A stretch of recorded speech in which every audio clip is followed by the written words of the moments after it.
ಈ ನಿಮ್ಮ ಮುರಳಿ ಮನೋಹರ ಜೋಶಿ ಅವರು ಏನ್ ಹೇಳಿದ್ರು ಗೊತ್ತಾ?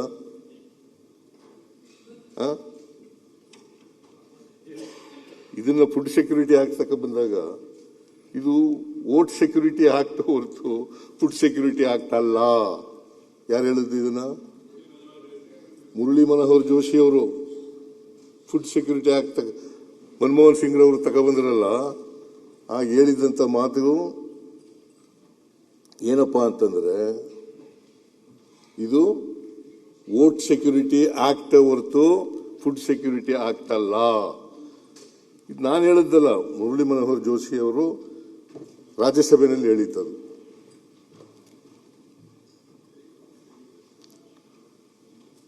ಅಂದ್ರೆ ಫುಡ್ ಸೆಕ್ಯೂರಿಟಿ ಆಕ್ಟ್ಗೆ ವಿರುದ್ಧ ಇದ್ರು ಆ ಕಾಲದಲ್ಲಿ.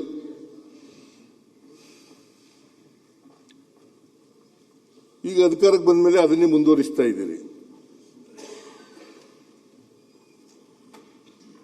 ಫುಡ್ ಸೆಕ್ಯೂರಿಟಿ ಏನ್ರಿ ಮುನಿಯಪ್ಪ? ಮನಮೋಹನ್ ಸಿಂಗ್ ರವರು ಅದರಿಂದ ಮನೆ ಅಧ್ಯಕ್ಷರು ನಾನು ಮತ್ತೆ ಮರ್ತ್ಬಿಟ್ಟು ಎಲ್ಲೆಲ್ಲೋ ಹೊಟ್ಟೋಗ್ಬಿಟ್ಟೆ ನಾನು. ಬಾವಿ ನೀನೊಬ್ಬನಿಗೆ ನೀರು ಕುಡಿಸೋದು ನಾನು. ರಾಜಕೀಯ ನೀರು ದನ ಕರುಗಳಿಗೆ ಬಾವಿ ನೀರು, ನಿನಗೆ ರಾಜಕೀಯ ನೀರು.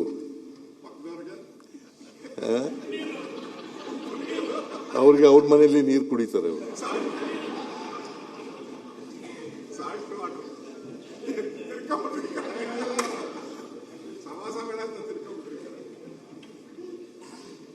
ಮನೆ ಅಧ್ಯಕ್ಷರೇ, ನಾನು ಬಾವಿನಲ್ಲಿ ದನ ಕರುಗಳಿಗೆ ನೀರು ಹಾಕ್ಬಿಟ್ಟು ಬರೋವರೆಗೆ ಮತ್ತೆ ಎಲ್ಲ ಸೇರ್ಕೊಂಡ್ಬಿಟ್ಟಿರೋದು ಜೊತೆಗೆ ಮತ್ತೆ ಮಾಡಬೇಕು. ಮೇಲೆ ಕೆಳಗೆ ಮಾಡಿದಾಗ ಜೊತೆ ಈಗ ರಿಫಾರ್ಮ್ಸ್ಗಳಿದ್ದಾವಲ್ಲ, ರಿಫಾರ್ಮ್ಸ್ ಮಾಡೋರು ಯಾರ್ಯಾರು ಮಾಡಿದ್ದಾರೆ, ಪ್ರಗತಿದಾಯಕರು, ಸಮಾಜ ಸುಧಾರಕರು, ಅವರೆಲ್ಲ ಹಿಂಗೆ ಆಗಿರೋದು ನಮ್ಮ ದೇಶದಲ್ಲಿ. ಜಾತಿ ಮತ್ತೆ ಇವನ ಆರವ ಅನ್ನೋದು ಇಲ್ವೇ ಇಲ್ಲ. ನಮ್ಮವ ಅನ್ನೋದು ಇಲ್ವೇ ಇಲ್ಲ. ಇವನ ಜಾತಿ ಇವನ ಆರವ ಅನ್ನೋದೇ ಜಾಸ್ತಿ ಇರೋದು.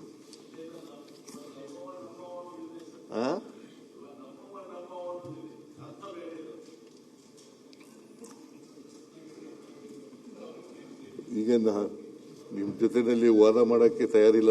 ನಾನು ಅರ್ಥ ಮಾಡ್ಕೊಂಡಿರೋದು ಬೇರೆ, ನೀವು ಅರ್ಥ ಮಾಡ್ಕೊಂಡಿರೋದು ಬೇರೆ.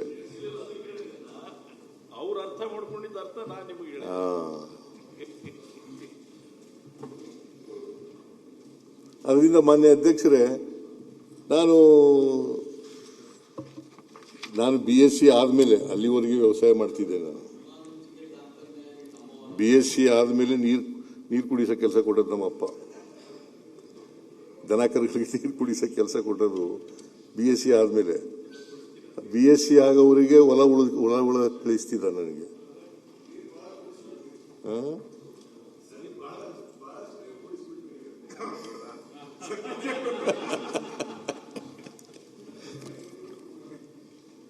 ಮಾನ್ಯ ಅಧ್ಯಕ್ಷರೇ,